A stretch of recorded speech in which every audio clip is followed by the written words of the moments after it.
Hey, what's going on everyone? Everyone in YouTube land, AC here, and we're doing another ranking video now. So this one is going to be for Weezer. Yeah, there you go. Smooth. So I took it upon myself to insert The Lion and the Witch, which is a live album. Well, more of a live EP actually, but it's my list, so I figured if I want to put that in there, that's fine. I was gonna wait and till OK Human came in the mail to do this, but it looks like it's now not coming till like March or something like that. So it's like, you know, gotta grab the bull by the horns or whatever, and I can't. I just want to do this while it's still hot, right?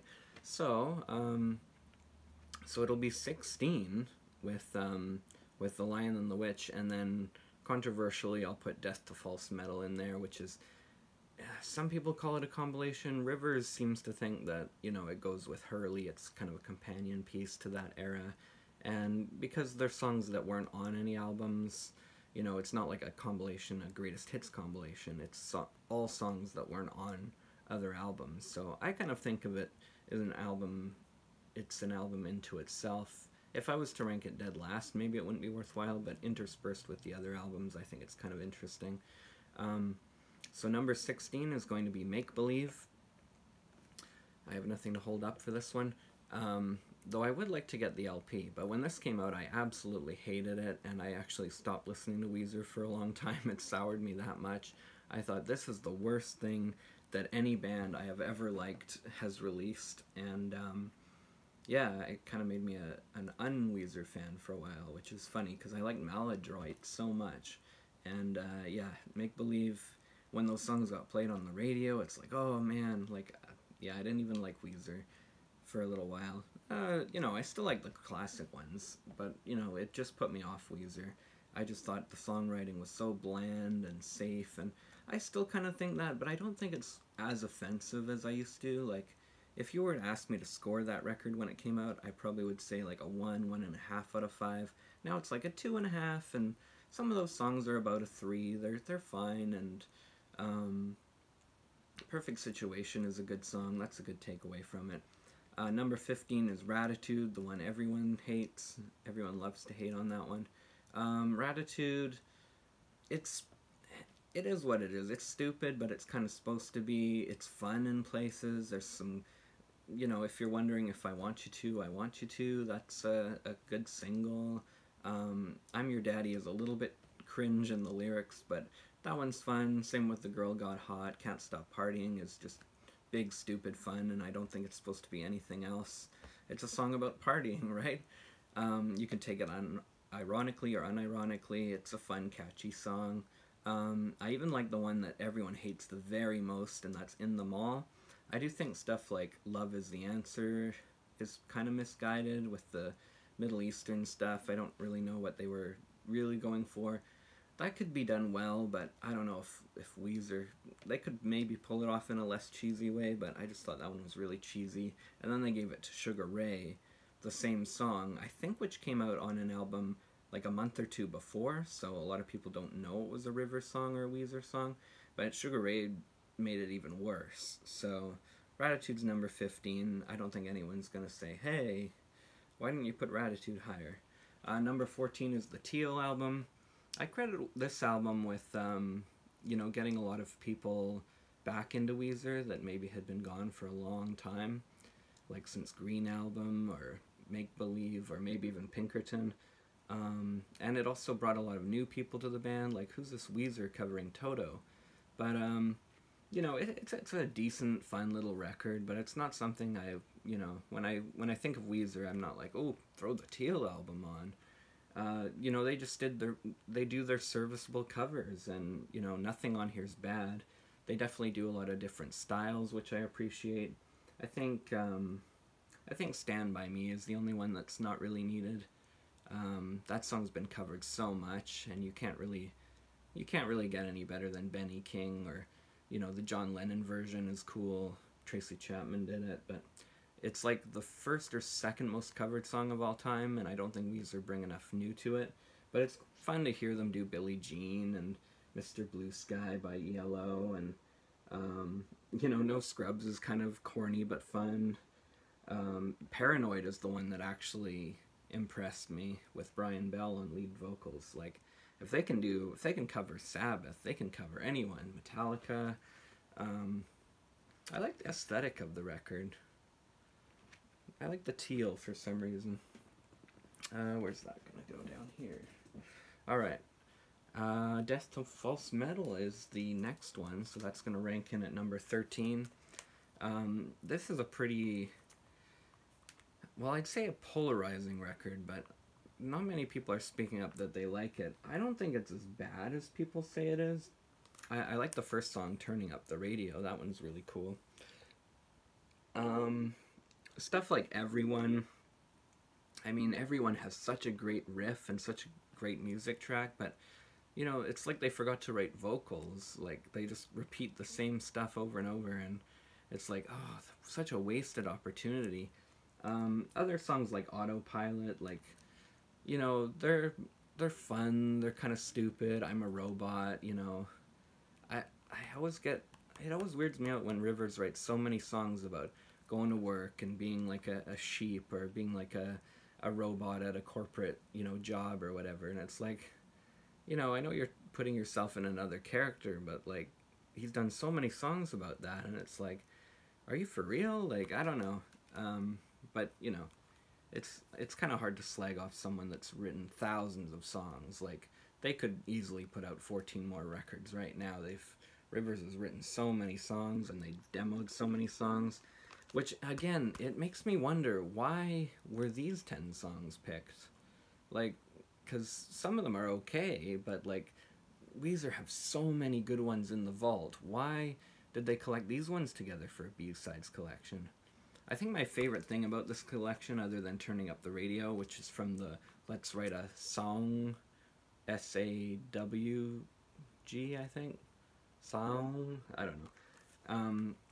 I think the best takeaway from this record is the cover. It's just so weird. It's like a Jehovah's Witness painting of what, you know, the artist thought was like the perfect life.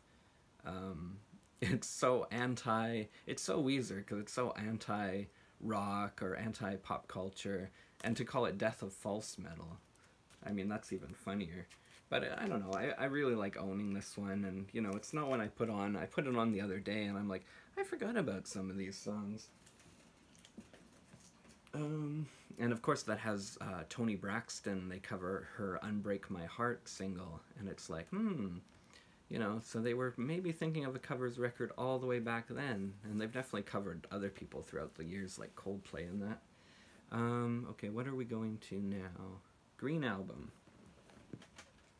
Green Album was the big comeback. Everyone was excited that Weezer were back. But man, it's kind of the most softest comeback ever. Like, their live shows around here were electrifying.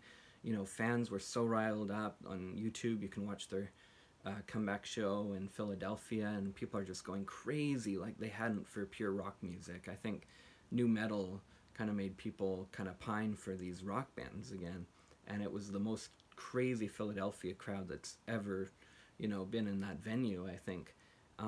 But the album doesn't really convey just all the excitement from the fan base and from the media that, you know, Weezer are back. You know, this album should have been 10 hash pipes, but instead it's all kind of power pop, and none of those songs really have that Weezer charm. Hash pipe works for me. A lot of fans say that's their least favorite one, or that's the only bad song on the record. That's by far my favorite. And then it's weird to me, Island in the Sun somehow, even though I don't think it charted all that high, it somehow became the top Weezer song. Like, it's the one that you always hear around, it's always played. So yeah, I think that the second half of this album really lets it down, because Don't Let Go and Photograph, they're inconsequential, but they're fun and they're catchy and they're well written. It's just not like essential Weezer, like Pinkerton level. A Smile's really good. Knockdown Dragout's fun enough. But, you know, Crab does nothing for me. And it's weird to me that Rivers has this kind of like, he's singing like he's a British guy. Also in Don't Let Go a little bit. Like a girl and her charms. Like, Rivers, why are you talking like that? And Crab, she put her knickers on. Who in the States calls them knickers? Like, maybe he's too embarrassed to say some of the alternate words you could say for that, but knickers, I don't know, that makes the song even cornier. And I don't know, Crab's just, to me, the most average Weezer song ever. There were so many songs from their Summer Songs 2000. They recorded, they demoed, they played so many live songs that could have been the Green Album. And why they picked some of the ones they did doesn't make any sense to me. They played it so safe. And especially the last 3 tracks. Those ones are all just really, really average to me. And after Smile, I never feel like listening to the rest of the album, so that's why that one ranks so low. People would be like, you're putting that under the Black Album? Or the Red Album? What is wrong with you, dude? But I've always felt that way about the Green Album. So I just mentioned it, but keeping with the colors, the Red Album's next. And this one's definitely helped if you have the bonus tracks. So I'd like to have the LP that has the bonus tracks sometime, because, yeah, songs like King and Pig, is it? And Miss Sweeney, I really like those 4 bonus songs that are on there. But as it stands, the core album is pretty interesting, definitely the most experimental Weezer album. You know, it just goes everywhere. You know, Troublemaker is probably the most classic sounding Weezer song. Or maybe Pork and Beans, which was the huge hit off this one.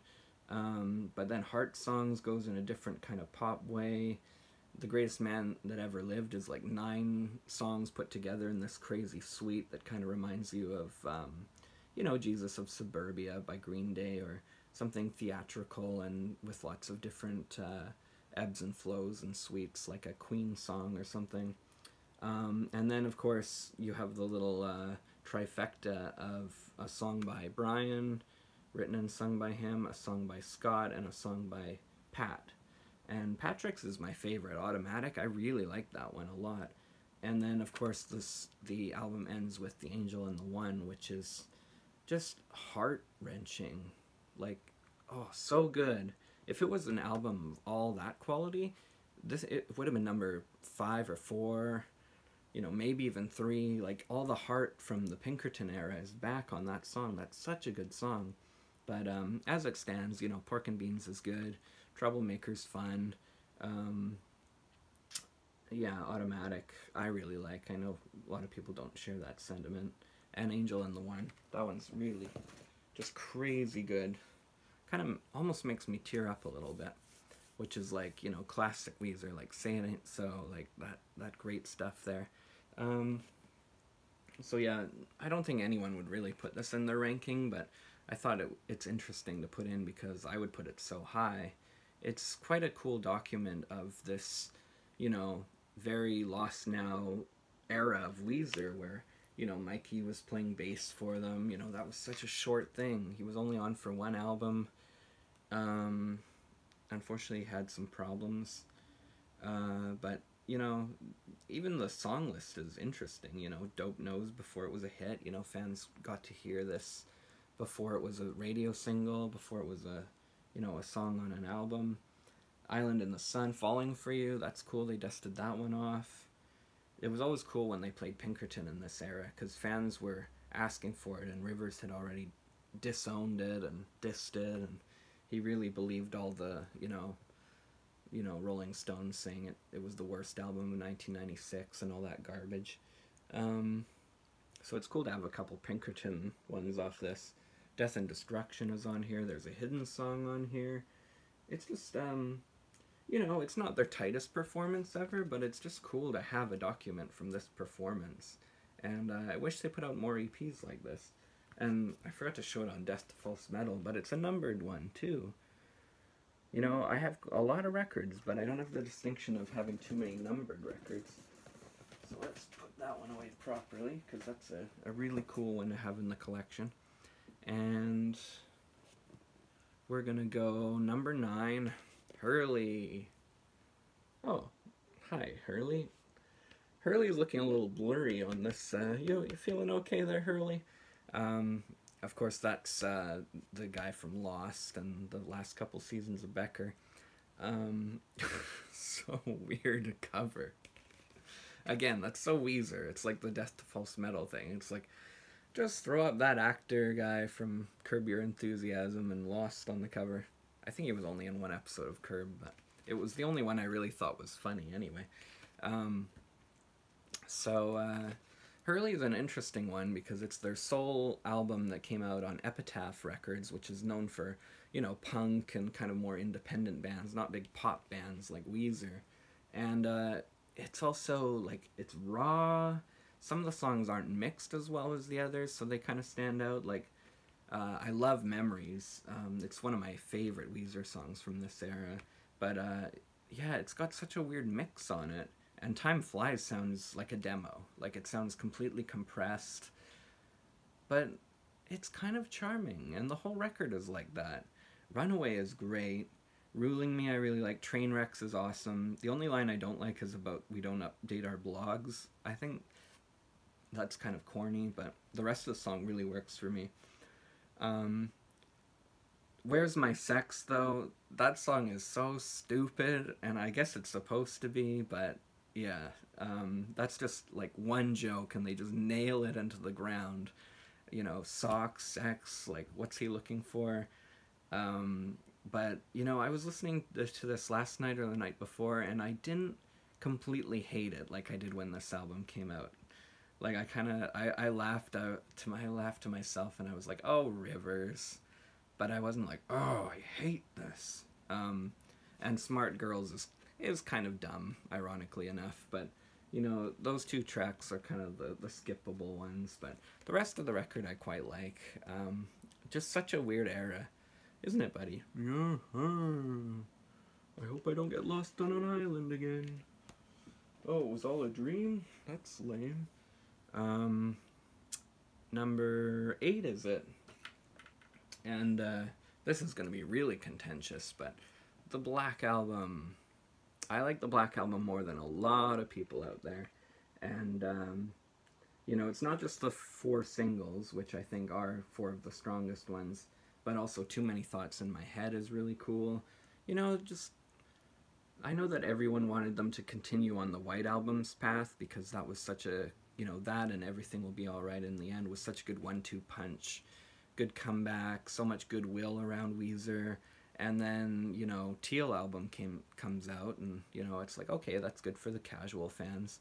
What's next? And then this comes out and got completely overshadowed by the Teal Album, unfortunately. And also fans were pissed because, you know, well, I guess Pacific Daydream was in there, but everyone goes, oh, I hope they come back from Pacific Daydream. And then they go, they didn't. But for me, it's good. Like, even the corny song California Snow, which Rivers is kind of like putting out the verses almost like Kanye West or something. It's really odd, but it's fine. Like, it works, and it's snowing out there today. So weird.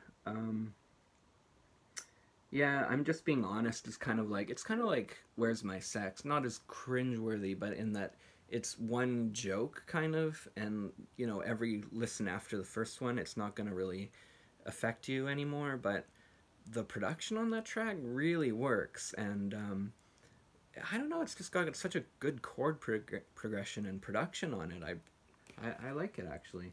But I think the first 4 songs, the singles, are the best. Living in LA is so catchy. High as a Kite is a great song. Even people that don't like this record like that song. Zombie Bastards, I thought when I first heard that song before this album was out, I'm like, this is the worst Weezer song I've ever heard. And then I listened some more, and I kind of like it. If it's about Minecraft, you know, that is kind of corny. I'm not sure if it is. I don't know anything about Minecraft. But the song still works for me. I like the production. It's very punchy. It's very poppy. And Can't Knock the Hustle I really like. Too Many Thoughts in My Head's probably my favorite, though.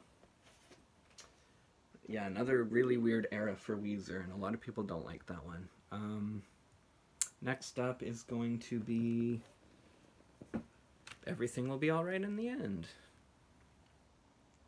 I love that cover. I mean, it looks like a Muppet or something or a Sesame Street character got, like, Honey, I Blew Up the Kidified and is roaming through the mountains or something. I don't know what they're going for, but I like the album cover a lot. It works for me. This one was really exciting when Back to the Shack came out. That was just such a great hard-hitting single, and slash apology. Sorry for, sorry guys, I didn't realize that I needed you so much. Like Rivers apologizing to the fans, which he didn't really have to do, but he did. And somehow, any other person that wrote a song like that, it would be so corny. Be like, whatever, dude. But like, I don't know, it sounds so good in context of the record, and to just kick off this era. Of course, it's the second song. Ain't Got Nobody is really good. Eulogy for a Rock Band. Lonely Girl's good. It sounds kind of like a Pinkerton song. I've Had It Up to Here has a really kind of funky riff. I really like that one. A lot of the mid tracks are not quite as good, which is why I'm putting this one lower than I think a lot of people think it should be, especially when they see what the number 6 is. But, that's personal preference. Go Away with Bethany from Best Coast. That one really grew on me. And the whole suite at the end, the Future Scope trilogy, that's really cool and really rockin', and really shows us probably where Van Weezer is going to take us. Like, it's riffs. It's great riffs, well written, well played. That's what Rivers does when he wants to. He rocks when he wants to. And when he doesn't, we get Feels Like Summer and stuff like that, which makes a lot of people cringe, but I actually really like. And Feels Like Summer is off this one. And other than Pinkerton, that's my favorite album cover. Like, that's poppin'. It's so cool. Like, as a poster or something. I don't know. I think that's such a cool album cover. This one, of course, has Mexican Fender on it. But then a lot of the rest of the record is kind of electro pop, very produced, very anti what the White Album was, and I think that's why it pissed a lot of people off. Feels Like Summer somehow became a big hit though, but people just rag on this record a lot. I think it's great. It's really catchy. I love Beach Boys and Happy Hour. I played them so much the year this came out. If ever you're feeling down, those songs like just put a smile on my face. Get Right is cool. QB Blitz is cool, which is kind of a response to, how the White Album was praised by the fans and the critics, but it really didn't sell well or get much commercial attention. So yeah, that's kind of his response to that. Okay, so number 5 is going to be OK Human. And really, it could be gunning for that 4 spot. I think OK Human is an amazing accomplishment. My first listen, I thought, this is decent, but I miss Weezer with the guitars and that, which is pretty funny from someone that would rank Pacific Daydream so high.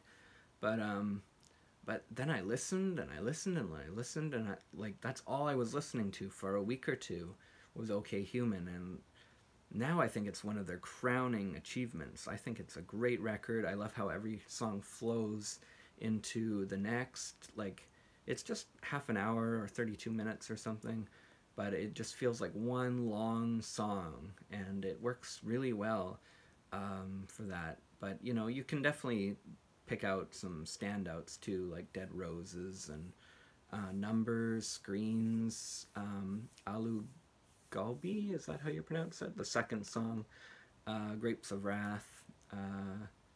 Yeah, amazing accomplishment of a record. Could be 1 higher, could be 2 higher, but it's brand new. It hasn't even come in the mail yet. I'm really jealous of everyone that got their copy like the day it came out or a couple days. Someone got it like a day before it came out, and I thought, how did they even get that? Okay, number 4 is the White Album. This just builds upon all the goodwill from Everything Will Be Alright in the End, all the great songwriting. This came out right after, like a year and a half later or something like that. And yeah, it's just solid Weezer. Just so consistent, those singles, King of the World, California Kids, Thank God for Girls, and Do You Want to Get High, those are some great singles. But also, you know, Wind on Our Sail and LA Girls, those are great too. Um, I can't really say too much about it, but I can't say anything bad about it, that's for sure. It's just, you know, great Weezer music, but with more of a popular kind of modern production sheen. So kind of like, you know, the Blue Album, Pinkerton, that level of quality songwriting, but with, you know, better production, more modern. Whereas Everything Will Be Alright in the end, I don't know, it just sounded too quiet or something like this, and this kind of remedies that a little bit. Nothing but good songs off that one. Number 3, people will think it's weird that I put Green Album way back at number 12, but this one at number 3, because a lot of people, you know, they get lumped in together. They came out within a year of each other, I think, and a lot of people prefer the Green Album. I prefer this oh so much more. Unlike Green, my attention does not wander at all. The whole track listing, all 13 songs are incredible. You know, Possibilities in December, if they come on a playlist by themselves, they don't hit as hard, but within context of the album, I think they're great. And then all the other songs are just amazing. Like Burnt Jam, incredible, great solo. Take Control, I think that's one of Scott Schreiner's favorite songs to play live, and I can see why. Dope Nose is a great fun first single. American Gigolo is a great intro track. You know, Slob, Space Rock, Slave, so many rockers on here. They don't really let up. Like Death and Destruction kind of slows things down for a while, but they don't really let up. It's just rocker, crunchy riffs, really well produced. It hits you so much harder than Green, which is, you know, Green is so tame sounding, and other than Hash Pipe, and then this comes in and brings the Weezer rock. So a lot of people go, you would rank that above the White Album? But this will always be a favorite for me, and, you know, I heard about and liked Weezer around Hash Pipe, but when this came out, it solidified the Weezer fandom. It was the first Weezer CD I ever bought, and then I worked my way backwards and started to enjoy the classics. So, number 2 is the classic Pinkerton. What a great record. And, you know, I've always said The Good Life is my very favorite Weezer song. It could be that, it could be Say It Ain't So, but those songs mean so much to me. You know, Weezer's always so quirky and funny, and the musicianship is great, but those songs really mean a lot. Like, they're heavy, you know, subject matter, and very well written and all that. There's not a bad song on this one. El Scorcho is one of the most fun songs to sing along to ever, whether you're seeing them live or you're just having a beer. Tired of Sex is one of their best intro songs, I would say, and one of the best songs to see them play live. I've only seen them once at a festival. They didn't play it. I'd love to see Weezer again and see like a full set list and then put classics like that in. No Other One hits hard. Get You. This is such a loud production. It's so loud and anti-commercial, and, you know, it got critically panned and didn't sell much. There's not a big single like Buddy Holly to sell this on. And then Weezer kind of imploded. Matt Sharp left. Rivers beat himself up and disowned the record. And then, but as time went on, people decided they loved this, they connected with it, they requested it. Rivers denied it for the longest time, and then in 2011 they played it front to back live. It eventually went platinum, even though it was known as being one of the biggest sophomore slumps, and then it went platinum, like 20 years later or something like that. But people are really identifying with this record. There's nothing bad you can say about Pinkerton. It's great Weezer songwriting. It's played so well. And then Surprising No One. I mean, really, you could put Pinkerton number 1, this number 2, but yeah. It's almost interchangeable based on what week it is, but there's the Boys, and this, everyone goes, this is a CD album, and argues about all the different pressings. There's some fingerprints there. But I think this sounds so good analog, and yeah, for me it sounds so much better than the CD. So I don't know what everyone online is talking about. It just sounds so crunchy. It sounds like these four guys are playing in my room over here when I play this. This is a really satisfying listen. Just like Pinkerton, front to back, you have no, no song you can really slag on. Like I said, Say It Ain't So's probably one of my favorite Weezer songs. It's that and The Good Life. Last time I listened to it, I started to tear up during the whole kind of bridge part. The lyrics hit so hard, and just all about Rivers and his father who, wasn't there for him, and drug and alcohol problems and stuff like that. And, everyone always goes, oh yeah, I know Weezer, say it ain't so. But it's like, no, there's a lot of substance in that song. And you can't just listen to it at a family barbecue and go, oh yeah, it's Weezer. Like, sitting down and listening to it and screaming the lyrics along with Rivers is a satisfying experience.